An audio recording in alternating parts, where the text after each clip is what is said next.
have extra beds up here. It'd be easier. Can't compete with my wife's cooking, So, in any case, we started to talk about Sephiroth Omer yesterday. Both, we're going to come back to our historical survey, but just trying to make sure that we're on the same page when it comes to counting the Omer. As a matter of fact, one thing we didn't talk about is the Kabbalistic elements of Sephiroth Omer. We talked about spiritual growth. We talked about, Rav Melamed spoke about two types of emunah, of faith. The simple emunah of Pesach, symbolized by the matzah, simple bread of faith. Jewish people had faith in God and they went out. And that was like a faith of a child who, when something hurts, you call out to Abba, you call out to your father, you and your mother, and they exist. Child can't intellectualize it, but one of the most basic part of their existence is that God exists, their father exists, their mother exists. You call out, you expect someone to help. And this is simple faith. But we move on, and the path of Sephiroth Omer is supposed to be a symbolic one of towards developing our faith. Our faith towards should be not left at that of a child, but we use our minds and our hearts to develop, just like a child develops and slowly understands, what a father and mother does for them and how things work. Maybe the birds and the bees, but the whole concept of social connections and family connections and appreciating life in a deeper way. Same thing should happen with our faith, with our emunah. We should also reach a deeper level of emunah, of course, symbolized by the Matan Torah, the revelation at Mount Sinai after the 50 days, where we actually saw God. Perhaps as adults, we encountered God, and we actually could receive the message, the Ten Commandments. Right? We got the message that there's some content to this relationship. There's a covenant, things we're supposed to do, and things He expects of us. And specifics to that belief. I'm the God who took you out of Egypt. Don't have any other foreign gods. Don't kill. That's one important one that maybe our neighbors need to understand a little more deeper. In any case, this is what we spoke about yesterday. Now, surely and we spoke about the korbanot, the korban from barley when we come out of Egypt, and then the sacrifice, the offering from wheat, the shtei halechem, the special two breads of Shavuot, also representative of some kind of development. So now our sages, that's what's so beautiful about Judaism. It's so rich that over the centuries, we understand deeper and deeper levels, deeper and deeper.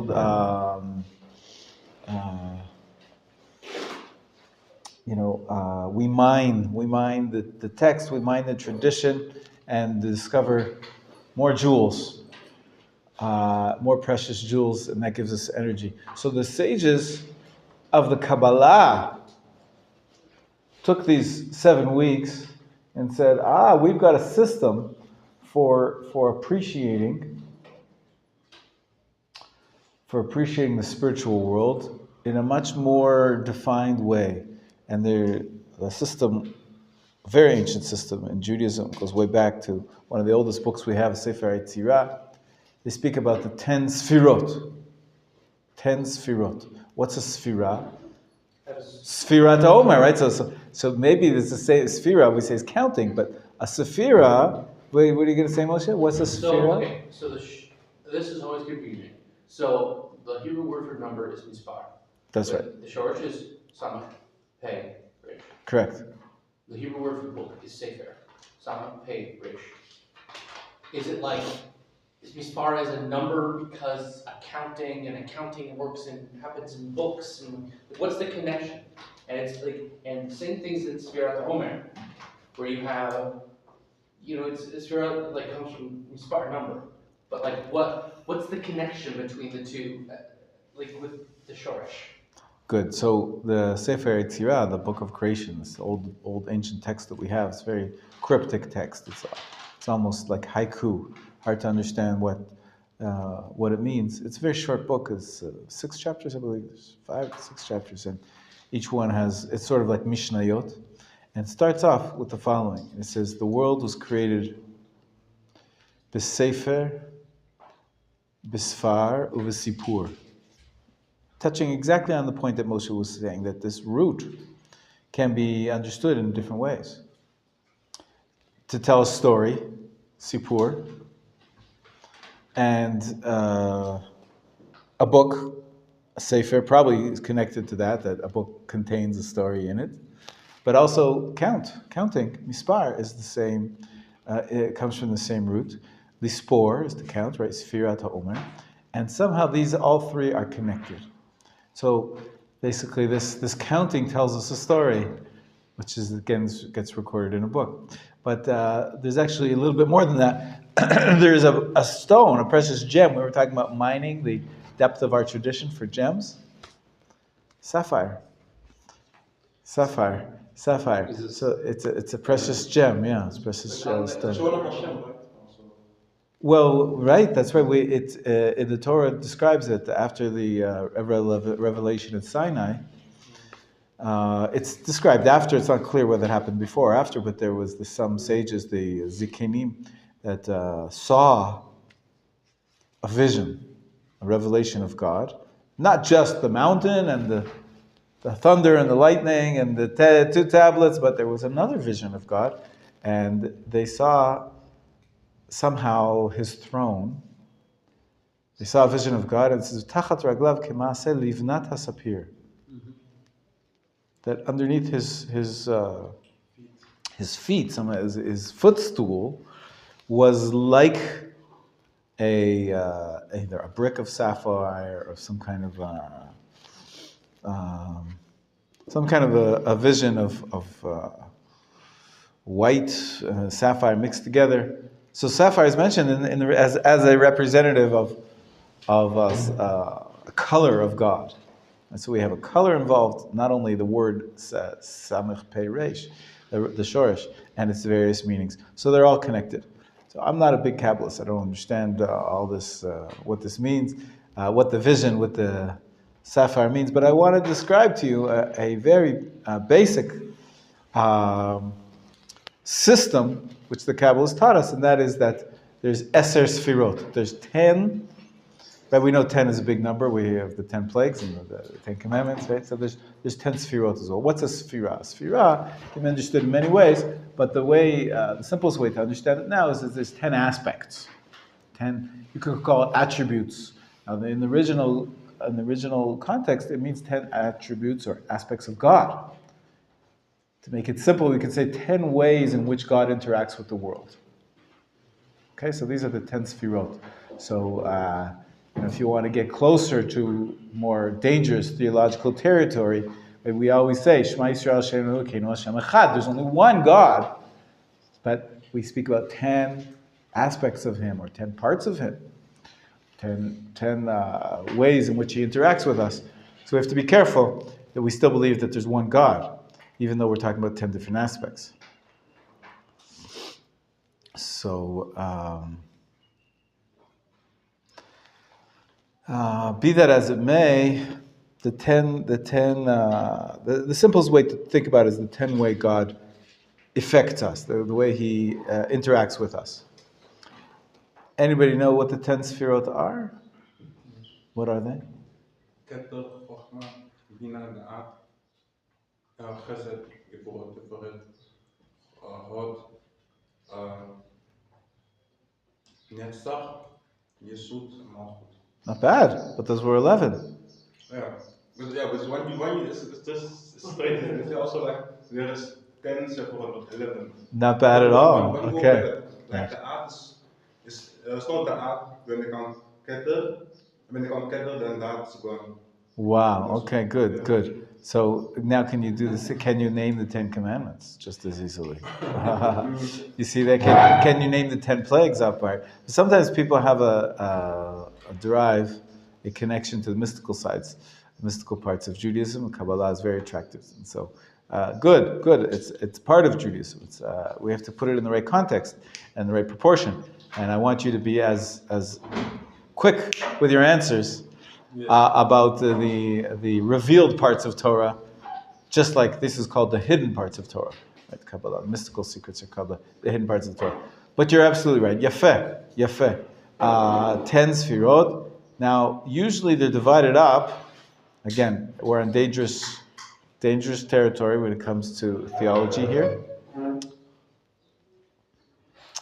But we say that the Patach Eliyahu, some Sephardi Jews recite this every day, twice a day, maybe even 3 times a day, before the tefillah. Before they daven, they recite a certain portion of the Zohar. It's actually from Tikkunei Zohar. It's called Patach Eliyahu. It's the opening words, and it speaks about the 10 Spherot. And so that's why a lot of simple Jews who don't know very much, but they know about the 10 Spherot. Yeah. I know from some of the guys in Machon that croissant department that the most common French translation of the Siddur is called Patach Eliyahu.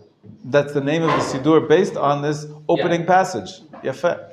Because that's the opening passage in many rituals. Yes. It's funny what you say, because I noticed, like in the Netherlands where I live, like many people, I saw them with the Siddur, but I know them personally, but they're not into the sword. But it's funny to see like they have that book, like that with them, was not people are not like what you say, like into Kabbalah, but they right. So once it makes its way into the Siddur, so the Siddur is for the layman. Everybody recites the Siddur, everybody recites the passages. So they may not even know what they're reciting. You guys can identify maybe that you have tefillot, which you recite in Hebrew, and you're not sure what it means. Right? So the best solution is, of course, you have a translation. But in the end of the day, a tradition is you recite the words in the Siddur. So many people are reciting these words from the Kabbalah, and they have no idea what it means. This Patach Eliyahu. In any case, in that famous section, it compares the different 10 ways that God relates to the world, these 10 Sphirot, to parts of the body. No, God does not have a body. But it's a system. It's a system for sort of mapping out these different relationships. Now, of these 10 Sphirot, the first 3 are associated with the head. Chokhmah, Binah, Vadat. You all heard of Chokhmah, Binah, Vadat, right? Wisdom, understanding, and knowledge. Why have you all heard of Chokhmah, Binah, Vadat? No, not because of the Amidah. Some people, right? It's in the Bracha of the Amidah. Excellent, but more simple than that. Every Jew doesn't even know what the Amidah is. Knows about Chokhmah Binah Vadat. Is in one section. Exactly, because it's Rashi Tevot of the most famous Jewish movement of the 20th century called Chabad. Everybody knows Chabad. Lubavitch, right? Chabad. They're named after these first 3 Sfirot: Chokhmah, Binah, Vadat. And so that's why they're called Chabad, the first 3 Sfirot. The Lubavitchers, by the way, this particular group of Hasidim, they're well known for their being the most cerebral, the most intellectual approach of all the Hasidim. Hasidim are known for their being happy and singing and dancing, and Chabad do that too. But the founder of the Chabad movement, the student of the Magid Mezrich, known as the Baal HaTanya, the one who wrote the book that starts with the words Tanya, he wrote this essay, which is the first, you could say, the most rational, detailed explanation of the philosophy of the Hasidic movement. And so that's why they're known as the intellectual ones, right? Because a big part of the religious duties in Chabad Hasidim is to study the mystical parts of Judaism, to study this Tanya, for example, and other works of the Rebbes, where they try to explain the relationship between God and the Jewish people, And that's part of it, not just about singing and dancing. It's also about studying the specific Hasidic approach to God and the Hasidic understanding of how God relates to us and what He expects from us and how we're supposed to worship Him. So this is the Chabad Hasidut. It's appropriate that they use Chochmah, Bina, V'Dah, the intellectual Sefirot, the Sefirot which are parallel to the different parts of the head. The rest of the Sefirot, there's 7 left. If there's 10, right? So if you take off the first 3, there's 7 left. You said, Michael said beautifully, Chesed, Gvur, Tiferet. Chesed is the right arm. Gvura is parallel. Again, this is from the Patach Eliyahu section of Tikkun HaZohar. The Gvura is the left arm. Tiferet is the body, right? Netzach and Hod are the 2 legs. Yisod is the organ, the sexual organ. And Malchut is the feminine aspect of God, the Shekhinah is associated with Malchut as well. Malchut, kingship, right? So, Kingship? yeah. That's the feminine side? Yeah, queen, I guess we should say, instead of king, right? Okay, because it receives all the influences from all the highest level. That's right. And the male and the female, we have it in electricity also. You speak about wiring. You said there's the male and the female, right? It's just because plugs, exactly, right. So by plugs, so you have the male, which is plugs into the female. The female is the receptacle for, just like in the the sexual act. Of course, there's the male input gets put into the female receptacle. So. And then, of course, the female takes the seed from the male and nurtures it and creates life. It's unbelievable, the female side as well. But in any case, the 7 lower Sefirot is what we're referring to now. And lo and behold, what did the Kabbalists do? What did we read in the Parsha? What are we talking about now? Sfirat HaOmer. What is Sfirat HaOmer? Counting the Omer. Counting the Omer. How many days? 14. How many weeks? There's 7 cycles of 7. And they said, well, this is parallel to the 7 lower Sefirot. The 7 Sefirot of the way God acts in the world. Chesed, Gvura, Tiferet, with loving kindness and strength and harmony. All these are associated to these 7 weeks of growth. We were talking about the spiritual growth that every individual Jew and the Jewish people, parallel to what the Jewish people went through when they came out of Egypt, were supposed to experience a period of spiritual growth as well as physical growth during this 7-week period. And to get more fine details about how to go through this different stages of the spiritual growth, they use this Kabbalistic system of the 7 lower Sefirot.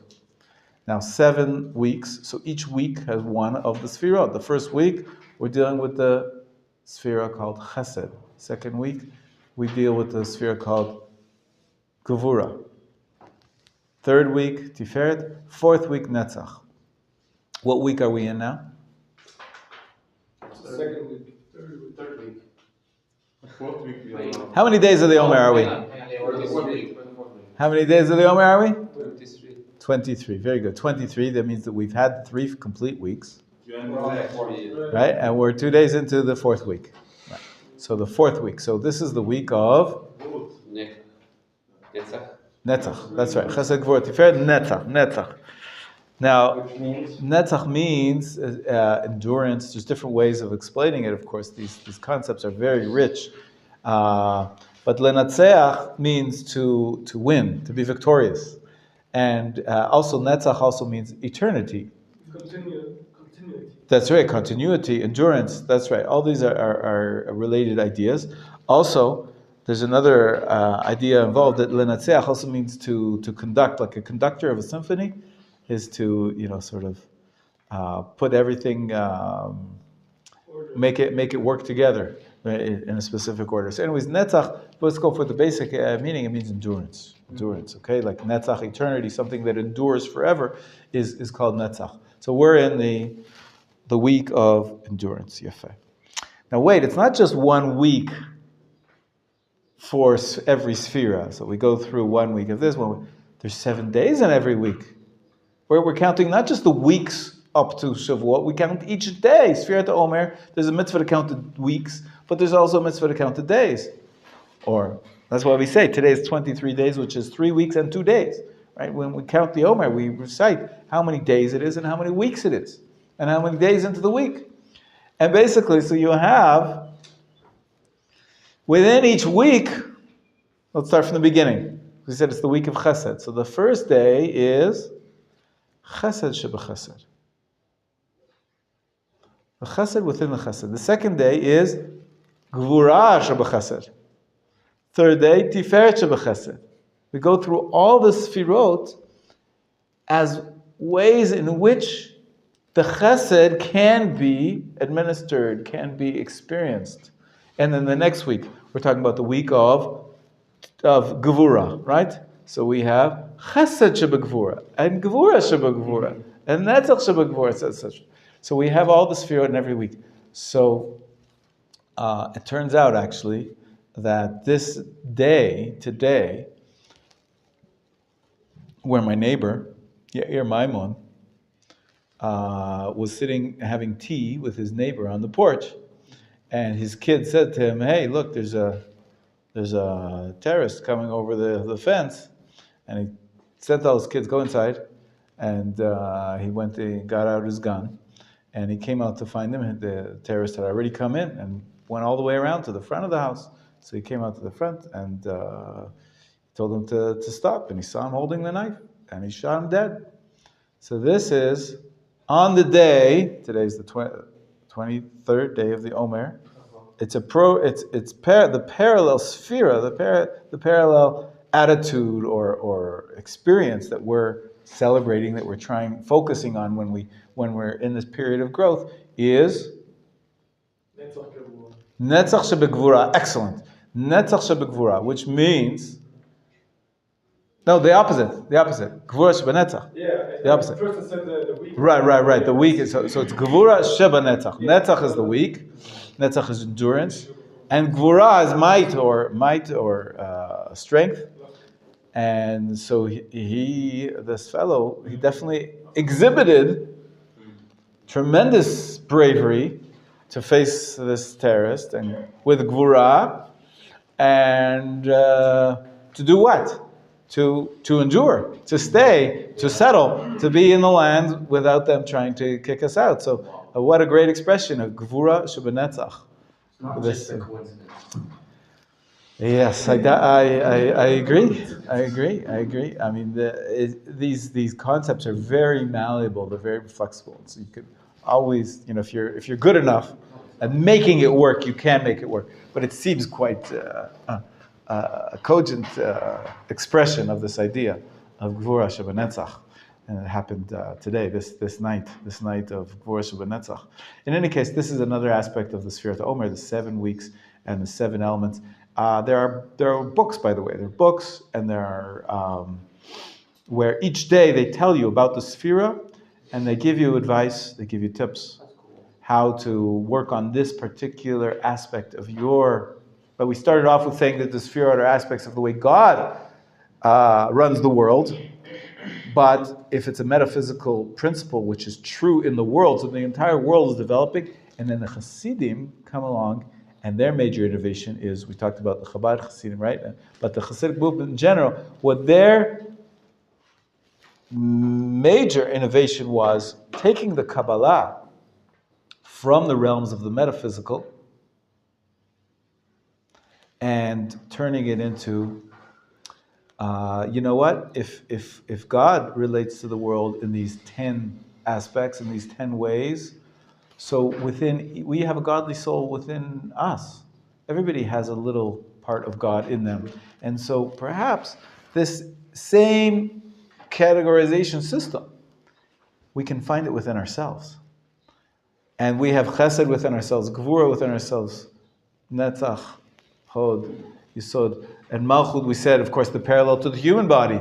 Right? We talked about the sphirot, how they get assigned a certain part of the body to show how these Sefirot actually interact with each other and how they work together. And so not only is that's the way God runs the world and creates different changes of the seasons and changes in history, but also the way we can run our lives and develop our own personalities and our own souls by emphasizing and working on each and every one of these 10 Sefirot. Right now it's the Sfirat Omer, so we'll say the 7 lower part of the Sefirot, the 7 lower Sefirot. So we have to work on our Chesed, we have to work on our Gvura, we have to work on our Tiferet, on our Netzach, on our Hod, etc., etc. And not only just 1 week for each. The Chesed Sheba Chesed, the Gvura Sheba Chesed, it's basically a 49-step process where each step has a unique character to something, an element, a way that we live that we're supposed to improve on, the way we're supposed to focus on, and how can I better be mighty, be strong, Gvura, about being enduring, being continuous. If it means, how can I force myself, for example, to get up every morning for Shacharit, right? You need some Gvura, Sheba Netzach, something that's going to endure for the rest of your life, not just something that happens now that you're in yeshiva, right? So we can translate these concepts, everybody in their own lives, in their own personal situation. We all need loving kindness, chesed, and we all need gvura. We need might, we need strength, we need to overcome. All these elements are parts of a self-help process, a process of growth during Sfirat HaOmer. So it was pretty amazing when I realized that this terrorist was beaten away, and last night in Tekoa was shot on the night that we just counted the Omer of Gvura Shebenetzach. That was this year. Last night. Okay. Yeah. You missed the news, but that was last night. We were locked in. Some people take it. Some people get really, really scared. I'm not that kind of guy. Of course I was concerned and shocked, but it didn't overwhelm me. But some people really, there's the therapists now going to speak to people in the yeshuv, because it's a scary thing. You're told to, okay, lock all your doors and turn off all your lights and go into the safe room, and because there's a terrorist out, in the end it turned out it was just one guy, and there was no other terrorists. There was but there were hundreds of people of security forces which came, and they went house by house, yard into everybody's backyard. They looked, they searched the entire yeshuv very methodically. They searched with maps and with searchlights and with soldiers with guns, and there was there were SWAT teams, and there was hundreds and hundreds of soldiers that overwhelmed our yeshuv, and nobody was allowed in, nobody was allowed out. People were trying to get home from work. They were stuck on the road for an hour. And this is a major event, and so people are really, sensitive people. It's an overwhelming thing. You could, it's really a miracle. Could have been a horrible end. It was a very happy ending for us, not for that horrible terrorist. But for us, it was a happy ending. That nobody was hurt, and but still, and it just happened to be my neighbor, good friend of ours, as well. 21 years ago in Tekoa, her son, you might have heard the name, the Mandel family. We mentioned them earlier in the year. He spoke to you.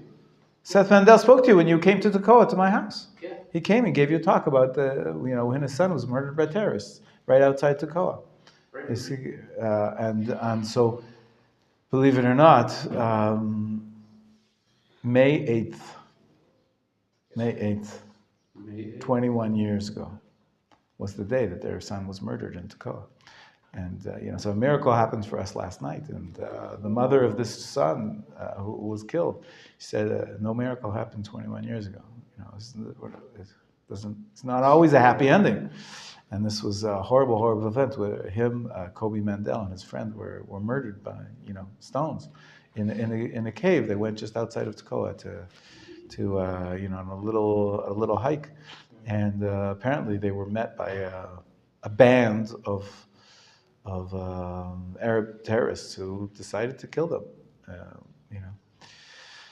Hi. So Baruch Hashem, this one ended differently, and it's a tremendous salvation. So Baruch Atah Hashem, Gomel Chayavim Tavot, Shikmalana Kol Tov. We were all saved. All the residents of Tekoa. We don't know. He happened to come on that edge of Tekoa, not. We always try to push ourselves away from it. Says, oh no, it was on the other side of Tekoa that he came in. Right? We were in no danger on our side of Tekoa, but it's just,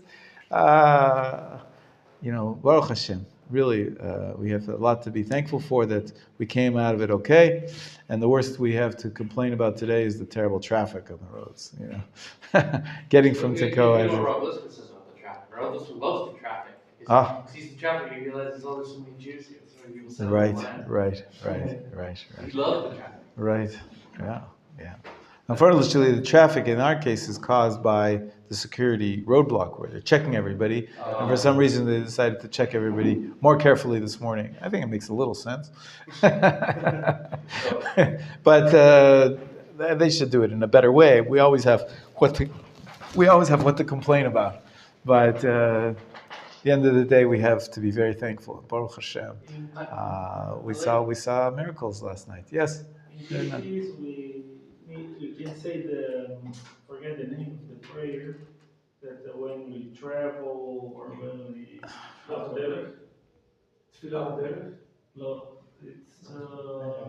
That's what. when you went to some dangerous things, Yes. then you Right. Right. So this is what I just said earlier. I just said it earlier in Hebrew. Sorry, I should have translated. It's called Birkat HaGomel. Right. Now, you notice that I didn't say the full text of Birkat HaGomel is only said with God's name as a bracha. It's mandated to say in a group of 10 men. You have to have a minyan, and there's a little bit more questions about what's the level of danger that you were actually in. Were you actually we recited the source text for the Birkat HaGomel on Yom Ha'atzmaut.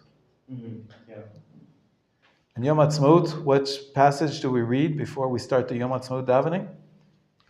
Right, you didn't say Hallel at night, right? In the morning you said Hallel. At night there was no Hallel. What was there? What did they add in? Extra Tehillim. Extra Tehillim. Which Tehillim did they start with? I call it the Tehillim of Yom Ha'atzmaut. No. 107. Kuf Zayin. Tehillim Kuf Zayin is an amazing, amazing, beautiful prayer where there's a refrain.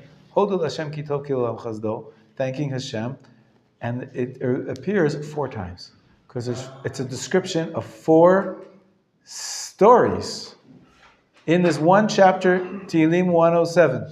Open it up. Pass out the Tehillim, please. We have the Tehillim here. If nobody explained this to you before Yom Ha'atzmaut or on Yom Ha'atzmaut, we still have the opportunity now.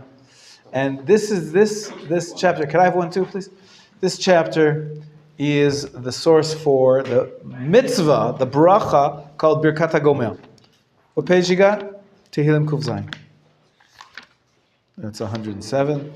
It's page 1208. 2010. 1210. Hodul Hashem ki tov ki olam chazdo is the way it starts. Give thanks to the Lord for He is good, for His mercy endureth forever. And the second verse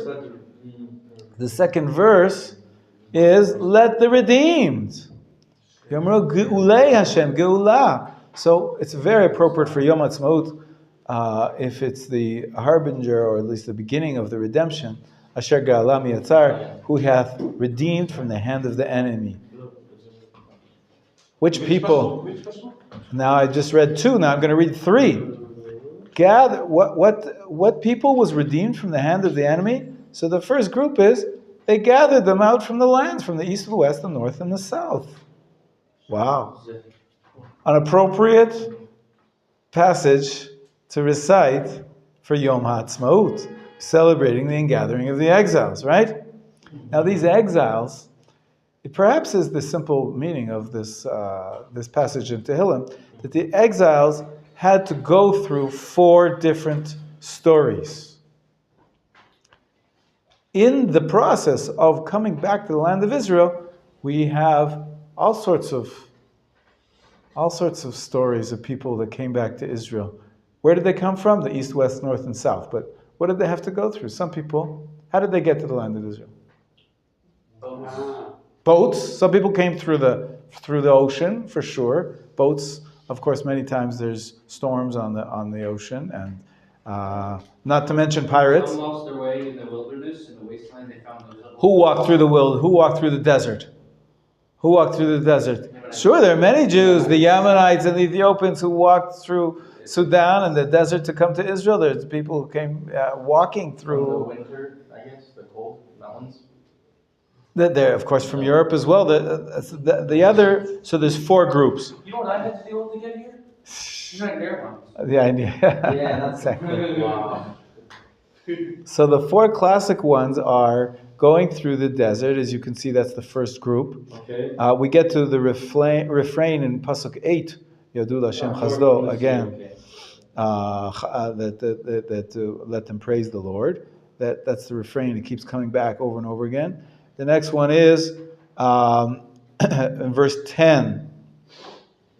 Yoshvei choshech v'tzal mavet, asirei oni ubarzel. They're being bound in affliction and iron. What? Who's bound? Somebody's in jail. Somebody was needed to be released from the dark cell of being in jail. So that's a second group. And they call out to God in verse 13. They cried unto the Lord in their trouble, and He saved them from their distresses. He took them out of darkness, and He breaks their bands, their handcuffs. And what do they say in verse 15? Again, Yodu Lashem Chazdo. Let them praise the Lord for His goodness and for His wonderful works. Nifleotav Livnei Adam. From mankind. Next one is people that were The gate of grass. you have in verse 17 and 18 people that are starving. They're afflicted. Their soul abhorreth all manner of meat, and they've come near the gates of death. If you look at when they get saved in verse 20, God will send His word and heal them, and deliver them from the destruction. So we have the third group is the group that is sick. People that are so sick they can't eat, and God heals them for the sickness. And of course, Yodu Lashem Chazdo, verse 21, let them praise God for His goodness, etc. And then the fourth group is verse 23, excellent, Yordei Hayam Ba'oniot, those people that go down to the sea in ships. And they saw the wonders of God in the depths of the ocean, because there was a storm there. In verse 25, as you can see, stormy wind, and they get thrown about. Their soul is melted because of trouble. They go up and down in the depths, and they call out to God also, and God quiets down the storm in verse 30, and they're happy because it's quiet has come again. And again, verse 31, the refrain, let them praise the Lord for His goodness and for His wonderful works to the children of men. And then at the end, finally, we have the description of all the people coming back to the land through the various wildernesses, and they're no longer hungry. Now they have, it says, the people are being settled in verse 37, and they plant fields and vineyards, and they yield fruits, and God gives them tremendous blessing. So it really is an amazing description of the redemption, of the ingathering of the exiles. And that's why we read it on Yom Ha'atzmaut. The truth is, the Sephardic tradition is to read this passage every day on Pesach as well, because it refers to the redemption, a process of redemption. Similar, of course. The Jews went through the desert. They were hungry in the desert. They, I don't know about the boats, but they did go through the sea. It's not exactly parallel, but this is the beauty of Tehillim, that it can be, utilized and used as a poetic expression of our feelings, of religious feelings towards God. And we recite it on Yom Ha'atzmaut. It applies most, in my opinion. Rav Yoel Ben Nun said this to Rav Tzvi Yehuda Cohen Cook, and he sort of nodded to him that really, in some kind of prophetic way, this passage maybe was written all the way back when, by King David, with prophetically about our time, about our day, about this period, this era of the ingathering of the exiles, coming back, going through the torture of many different types of galut, of exile, and coming back and rebuilding the settling the land and having the peace and quiet after so many thousands of years of exile. Okay, so this is Yom Ha'atzmaut. But to answer Renan's question, our sages learned from here that there are 4 people, Arba'a chayavim laodot. 4 people have a mitzvah to recite the special bracha called Birkat HaGomel. What are the 4 people? Somebody who was sick and was healed. Someone who's traveling? No? Traveling over sea or traveling through the desert. And the 4th one is somebody who was in jail. Somebody who was in jail and was released. But all 4 of these are considered to be life-threatening. Sorry? In the pregnant, when you So that's because it's sort of like a sickness and being healed from sickness. But all those are life-threatening situations. People are meant to live and inhabit habitable land, right? A place where there's a settlement, not the desert and not the sea. That people don't live in the desert, people don't live in the sea, and people don't. Of course, jail is. In the olden days, it was much more dangerous. It's still dangerous now in some places in the world. Being in jail is a life-threatening situation, and of course, illness can cause death. And so these 4 are the archetype for when you say Birkat HaGomel. So should I say Birkat HaGomel today? Well, by extension, yes, because I live in Tekoa, and Tekoa was attacked. Although, when you get to the details, the attack was one person very far on the other side of the Yishuv, and very quickly he was shot and killed, and there was no immediate present danger to me. Actually, now in hindsight, we see that, but it's hard to define exactly when you must say Birkat HaGomel with a bracha, with the name of God. So I just said it now before without the name of God. Baruch Ata Hashem HaGomel L'Chayavim Tavot Shekmalani Kol Tov. But I don't know if I'm obligated to say it with the bracha in a minyan, with the proper service, with the full, because really there was no danger to me personally, and any clear and present danger. We usually look for something which is a clear danger to life, like the examples of somebody that was, sick and danger of dying, and then he got saved. Yesterday also there is a stabbing Damascus. In Shar Shechem, right. But I don't think everybody in Jerusalem is going to say Birkat HaGomel because there was a soldier stabbed in Shar Shechem. You know what I'm saying? So we have to actually get the obligation to recite the bracha with the name of God in a minyan, in the proper procedure. We're a little more careful about the definitions. Hirsch, yeah. So was your dinner interrupted by this terrorist or no? It was after dinner. It was like 8:30 at night. I was hanging out with my wife, and I heard the siren, and I heard the announcement that there was a terrorist infiltrated the yishuv, and so we locked our doors and turned out the lights, and we got on the phones and tried to get whatever information we could. Believe it or not, the information was on the news sites before we got it from the yishuv. There's a messaging system for everybody who lives in the yishuv, and so all they said is, this is a real This is not an exercise. This is real. Go inside, lock your doors, and turn off the lights. And so we did that. But then it took a while, and then we looked outside, and we got a knock on the door. The soldiers that were surveying, making sure that everything they went through. As I said, they walked through all the yards of the town, looking that there's nobody hiding and there's nobody else. But very quickly, within an hour, it was over, I think. And then they said, go back to your routine as you were, type of thing. But so, as I was saying, some people take that hour where you were locked inside your home. It could be, if you have a tendency to get anxious, or even without that, some people are very emotional, and that could be nerve-wracking, and more than nerve-wracking, could be terrorizing. That's the point of it. So I took it, I wasn't really too scared, but it's not nothing. It's not nothing. It was an experience to be, to recognize there was clear and present danger that, there was a terrorist that tried to come into my home and kill me, right? Luckily, he was stopped very quickly, and he didn't come precisely to my home, but he didn't care who he was trying to kill. He was trying to kill somebody with a knife. And Baruch Hashem, and of course the phone calls come and the messages from everybody who listens to the news. They hear Tekoa. I got a message from a former student of mine from America. Say, everybody okay? Is okay? From all around the country, I got messages and phone calls. Of course, my mother, 84-year-old mother, she's worried. What? She doesn't know. What? It's dangerous. It's scary.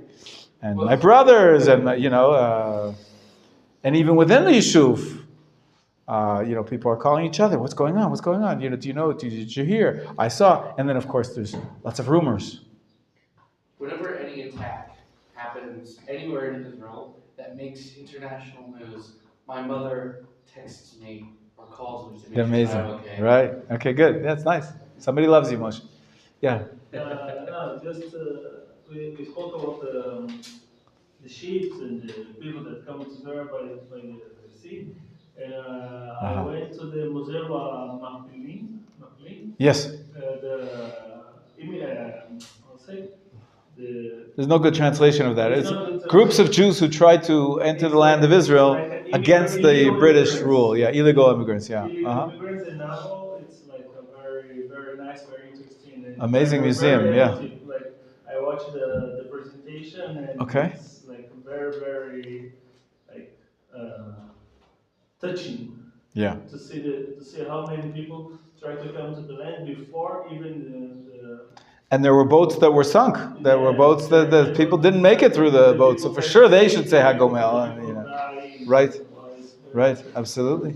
Okay. If someone goes to Haifa, go there. Thank you for the recommendation. It's a good recommendation. Yeah. All right, but enough about Tekoa, enough about me, enough about Birkat HaGomel, and we sort of went into that from Sfirat HaOmer. We talked about the Netzach, Gvura Shebanetzach. Today being the day of Gvura Shebanetzach, I explained the system to you. By the way, in your Siddur, we don't have Siddurim here, but in your Siddur, after Sfirat HaOmer, many people what is the specific attribute of the day? Chesed shebechesed, Gvura shebechesed, etc. And there's a little prayer that many people recite after the Sfirat HaOmer, which says, may it be your will in front of you, O Lord, that I fix this aspect. Yeah, it's in there, yeah. It's beautiful. That I fix this aspect of the day, of these 49 aspects, 7 times 7 system of 7 times 7 of these lower Sefirot, the 7 lower Sefirot, these 7 attributes of myself, that I fix whatever I have to do with myself, and that will cause a fixing in the heavens, in the metaphysical realm, that God should relate to us with full force and all the appropriate ways and all the channels that you could look at it. It's sort of like that there's different pipes, different channels and pipelines, and they can be turned off. And we want them to be turned off so that we get, that when you have a shower, sometimes the shower head gets clogged. You know what I'm talking about? Instead of having 20 different little the nozzles that send the water to you. Sometimes you get only 3 or 4 or 5. That's an annoying shower, right? Yeah. And a good shower is when all of those nozzles are unclogged. And here in Israel, it's particularly a problem. The water is hard. There's There's stone inside the water, and so those nozzles get clogged a lot, and so you don't get a good shower. So you could. This is my analogy of the Sephiroth Omer. 49 ways we want God's influence to be showering down upon us, and we don't want any of them to be clogged up. And that's the prayer that we say, that maybe fix whatever clogging there is in whatever of these spiritual pipelines of God's influence, that God should influence the world, and so it's both from above to below, how God's influence is showering down upon us, and our own worship, our own growth, our own development. We should develop our chesed, we should develop our gvura, we should develop our netzach, our gvura shabbat netzach, and be strong to remain in the place that we are. That's today's midah. It's called a midah or a sphira. There's some similar concepts of attributes. Okay? Tov. Let's proceed to the laws of the mourning. Chapter 3, Section 1. Everybody open up. Pnei Halacha, page 49.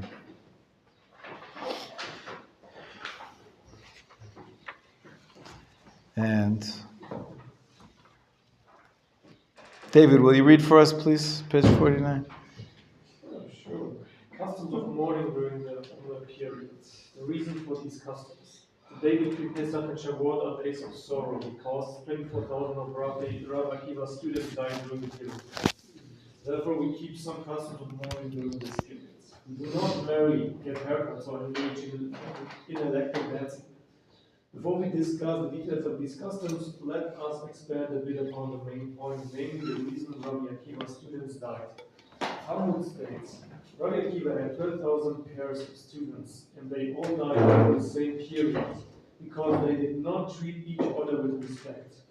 It is taught in the Bracha, they all died between Pesach and Shavuot, and they all died terrible death. The world was desolate until Rabbi Akiva came to our rabbis in the south and taught them. And these are the Muslims: Rav Meir, Rav Yehuda, Rav Yosef, Rav Shimon, and Rav Elazar and Shammai. Stop right there. What are we talking about? When was this? This was the sages. The green era. The green era, right? Right. Rabbi Akiva and his 5 students. In a later class, we're going to write these down. We're going to learn about Rabbi Akiva and his students, but they're going to be here, okay? Okay. They're going to be here. Rabbi Akiva was around 100 to 150. It's him and his students, and they're over here in the green. But this is the period we're talking about, the period of the sages. Go ahead. The Midrash further recounts that Rabbi Akiva said to his new students, "My sons, the first ones died only because they grudged one another. Make sure not to do as they did." Since then, the online period has become a time when some mourning customs are observed when people, especially close students, try to improve their interpersonal relationships. Since this is based on custom rather than an explicit rabbinic enactment, customs vary among the different Jewish communities, as we will explain below. Around 1,000 years later, during the time of the Crusades, which began in the year 4856, 1096, Christians See that? This period. 1,000 years later. The Crusades. Period of Machon, 1096. Yeah, go ahead. Christians slaughtered thousands of Jews in Germany. These tragedies, too, occurred mainly during the days of the Omer. Approximately 500 years later, in 5408 to 5409, the Jews were massacred once again, this time in Eastern Europe. Tens of thousands of Jews were murdered. These pogroms also occurred for the most part during the Omer period. Therefore, Ashkenazim are inclined to be more stringent regarding these customs of mourning. Stop there for a second. You know, the last massacre mentioned there in 1648, 1649, many people don't even know they existed. They're known as, another name for them? Inquisitions? Nope. 1648, 1649. Where did it happen? It says Eastern Europe. Where? Where? No. In Germany. No. Ukraine. No, in the Ukraine. In the Ukraine. Oh. And who was there? Who was the hero who led the massacres of the Jews in 1648, 500 years ago. His name was Bogdan Khmelnytsky. There's a big statue. To this day, there's a big statue of Bogdan Khmelnytsky in the center of Kiev. Ukraine should get canceled. He's their hero, and he is well known for being the Hitler. The last excuse as well. Sorry. Alright, that was not a good joke. In many ways, you could say that he was worse than Hitler. There were more Jews killed per capita. There's the percentage of Jews that killed in the Holocaust. Right? We say 6 million. Okay, but we're lucky that there was a population explosion a couple of years earlier in the early 19th century, and so there was 13 million Jews, and so you could say only 6 million were gone. But that's close to half. In Eastern Europe, those hundreds of thousands that were killed, that was a higher percentage of Jews were killed by the Khmelnytsky massacres. They're known in Hebrew as the Tach V'Tat. Tach V'Tat, that's the year 1648 and 1649. That's like, 400, or 408, 409, excuse me. That's Tach, Taf stands for 400, and Chet is for 8. So they're known as the Gzerot Tach V'Tat. This was a horrible, horrible massacre, tremendous upheaval of almost the destruction of the entire Jewish world. People, you guys you didn't even know what I was talking about. You didn't know the name of the guy. Horrible. Why is it so unpopular? Unknown. Because I believe it's because it was not uncommon, because it's part of a series of pogroms and massacres which the Jews withstood for thousands of years. So, like 500 years earlier, the Crusades. Everybody knows about the Crusades, okay? Maybe because it's more of in the Christian world and it's part of the culture. But this was particularly in the Ukraine and in Eastern Europe. Hundreds of thousands of Jews were murdered. I don't know why it says tens. I think it was much more. But and it was during this period. It was just during this period. So what we have here is, so you can imagine that in Eastern Europe, the Ashkenazi Jews, for sure, were in a period of mourning. Every year, when this came up, their families, whoever survived, they were thinking about the horrible, horrible destruction. We don't really have a Holocaust Memorial Day in Judaism. We spoke about it a little bit. Right? That's something that the state created. But the period during which this happened, there were memorials, not an official Memorial Day, but there were commemorations of that. And then, of course, also the Crusades happened around this time, which is during the period of the Omer. So that's where we get, and of course, it goes back 1,000 years earlier to Rabbi Akiva and his students. Yeah. What year? What was going on? Why? It just says that they died. They died because they weren't nice to each other. It's a little strange. Do you have any other? Sorry? What's the cause of death? Yeah, what's the cause of death? What was going on there? Because of the Torah. Excellent. So this was during the Roman era, and we're going to talk about this period of the sages and the Roman, sort of attempt to destroy the Jewish people and put them down. And Rabbi Akiva is famous for his own death, right? Ultimately, how did Rabbi Akiva die? That's right. They combed his flesh. He was saying Shema Yisrael. Also, it's not really related, but it is somehow. Also during this period until from 1608 until 1648, there was also that 30 years war in Middle Europe, which also killed like maybe 5 to 8 million. Wow. Like what's kind of this period like? Listen, all of Europe, for all of the Middle Ages, Europe was a killing grounds, and people were killing each other. And but specifically the Jewish people, we speak about the Khmelnytsky massacres. But in any case, back to Rabbi Akiva. Rabbi Akiva was during the period of the Roman rule, and the Romans tried to push down the Jewish people and to ultimately make sure that they have no independence. You might have heard of a great leader, which we're going to talk about soon when we talk about Lag BaOmer. In Jewish lore, there's a hero of Lag BaOmer. Moshe, when you studied, Shimon Bar Yochai is 100%. He was one of those 5 students of Rabbi Akiva. Did you notice Rabbi Shimon there? That's Rabbi Shimon Bar Yochai. That's Rabbi Shimon Bar Yochai. He's one of the students of Rabbi Akiva. But at the same time, there was another hero, which we teach our children about. And I'm pointing to you because you got some kind of a Jewish education as a youth or as a youngster. Who is the hero of Lag BaOmer? For the early Zionists, Bar Kochva. Bar Kochva. They say his real name was Bar Koziva, and he led what's known as the Great Revolt. After the Romans destroyed the temple, right?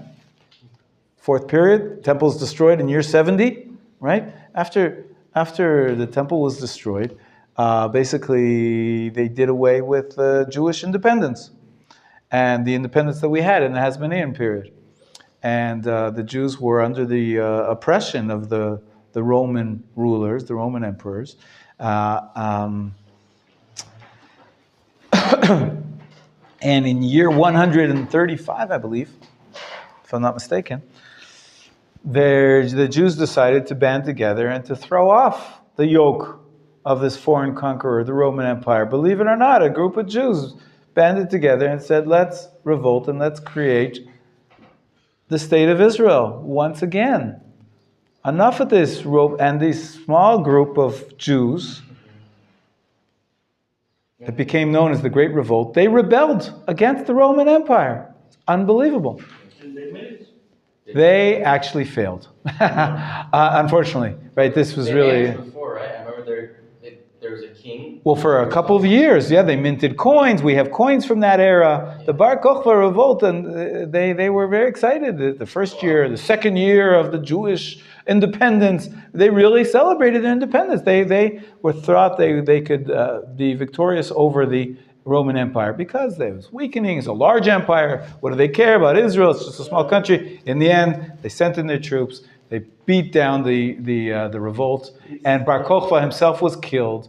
And Beitar was one of the centers there. Was totally destroyed, and tens of thousands of Jews, men, women, and children were slaughtered. And this was really the end of Jewish independence until 1948. Until 1948, till 2,000 years later. But from year 135, really that was the last attempt at having Jewish independence in the land during the Bar Kochva revolt. There were other times in Jewish history where people tried to revive Jewish independence before Zionism.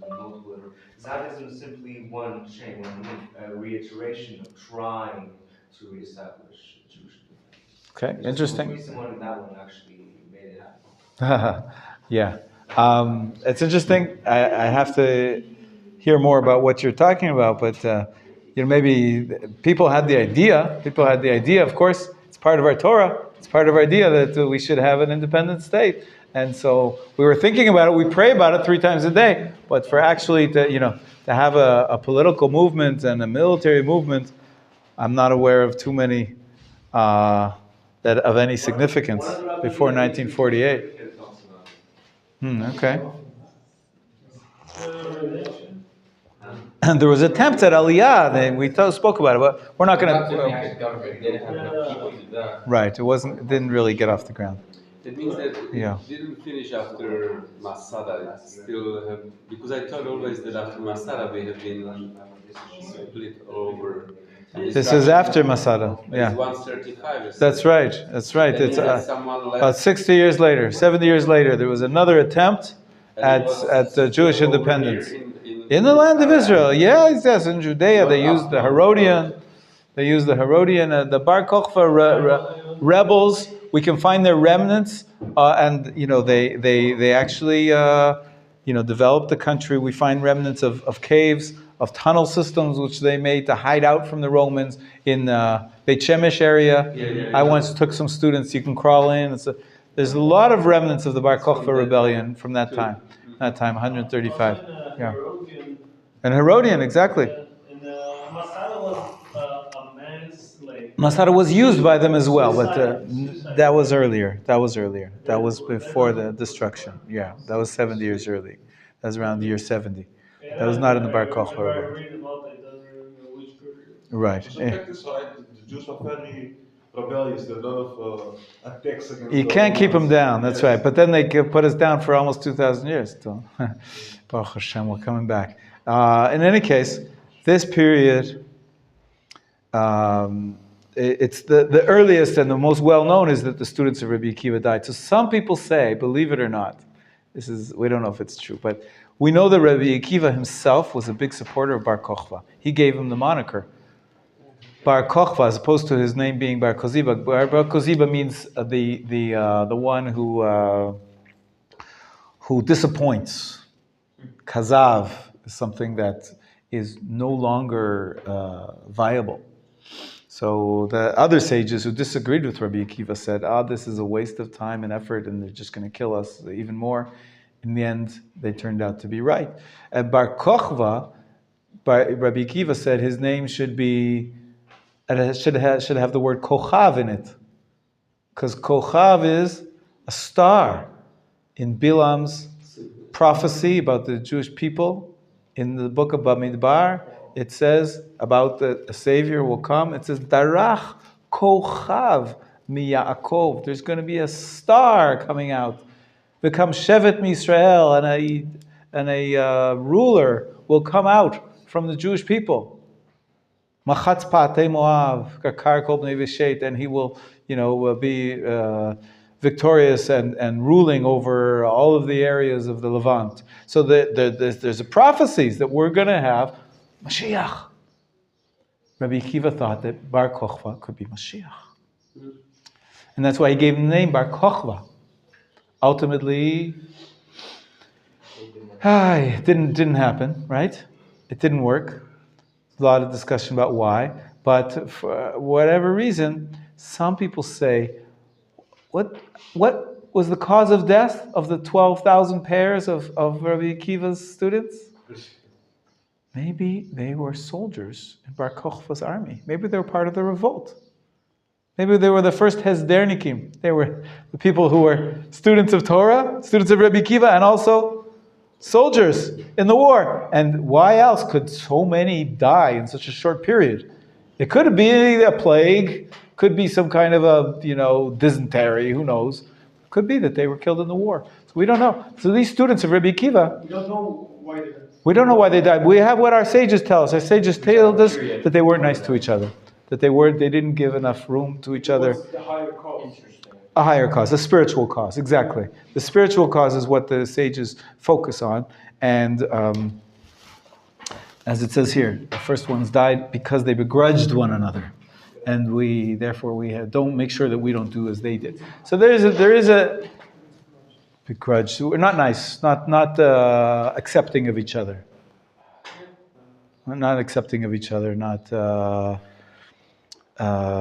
being sensitive to each other, allowing everybody to have their opinion.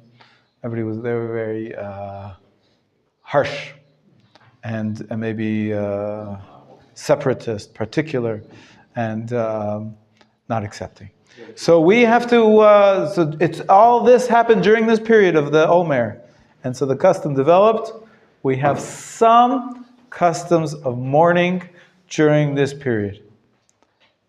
Yesterday and today, this morning, we continue. We describe this period as a period of growth, as a period of celebration from Pesach to Shavuot.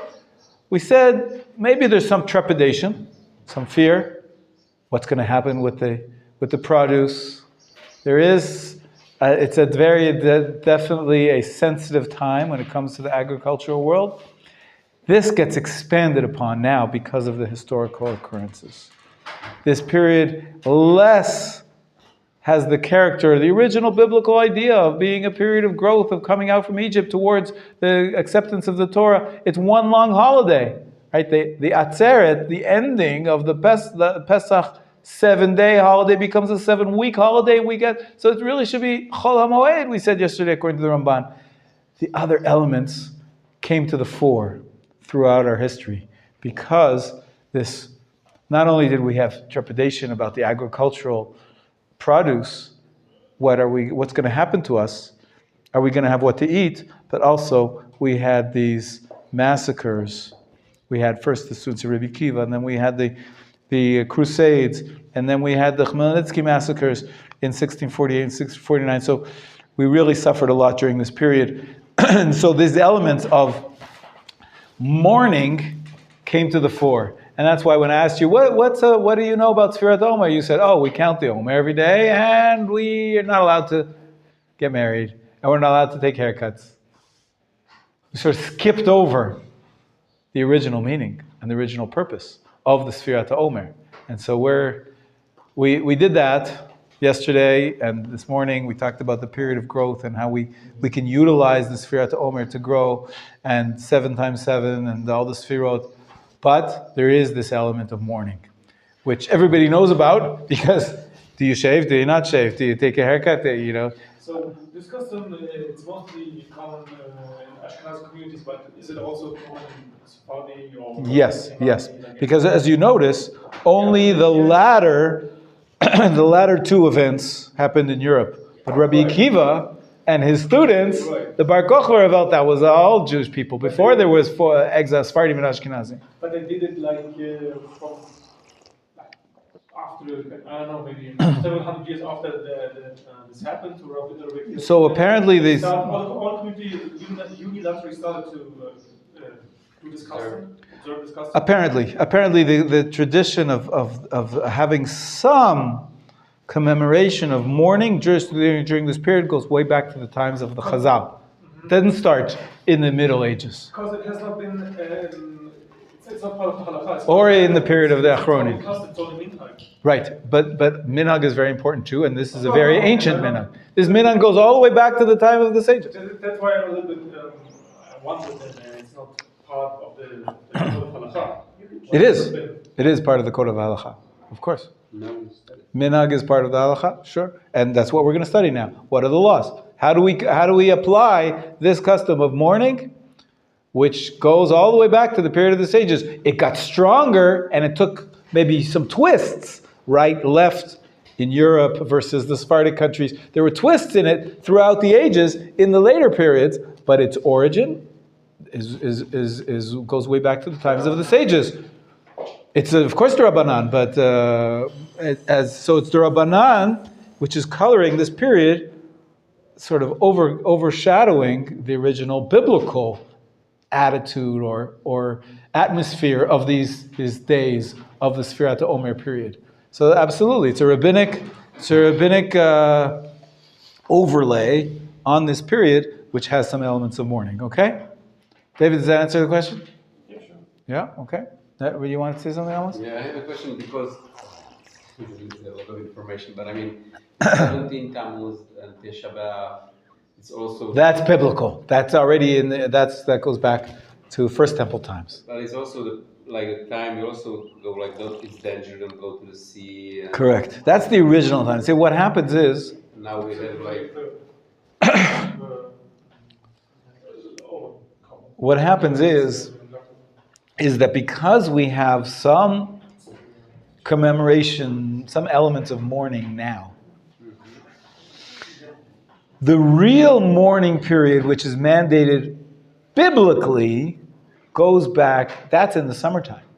That's the 3 weeks. Shiva Asar B'Tammuz, we have 4 fast days, 17th of Tammuz, the 9th of Av, and of course the other 2, Asar B'Tevet and Tzom Gedalia. Those are for mourning the temple proper. And so we have lots of customs of mourning there. And what happens is, because we're using the same system, some elements of mourning during this period, so people get confused. And they say, all of those laws of Tisha B'Av and the 3 weeks, we should be applying them now. That's a mistake. It's not the same. The custom developed, as David was saying, all the way back to the sages, and that custom maybe got stronger in European countries, and they maybe added more elements of mourning, but never was it the same rules have to apply.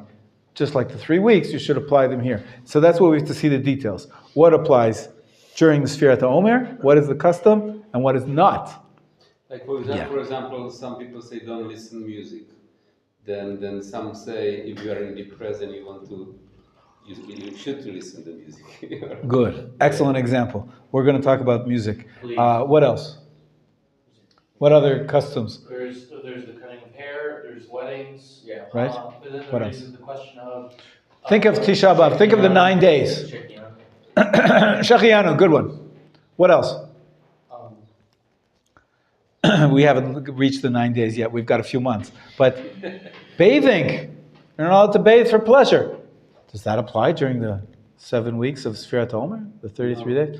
No, that doesn't. Bathing, that never... applies for the Tammuz and That's right, the Tammuz and Av mourning. What else is there? There's bathing and there's... Omer mourning is a lot more lenient than those two. Exactly. The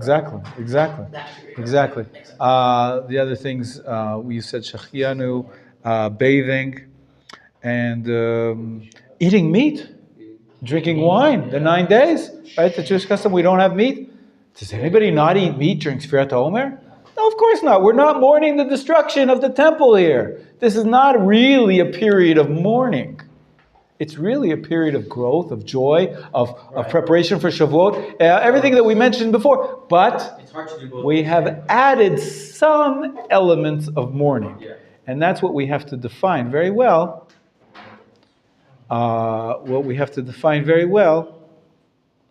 What elements are added and what are the details of that. So we'll start it now, we'll continue tomorrow. We see, I'm looking at the clock, we only have a few minutes left, but we'll start now the details.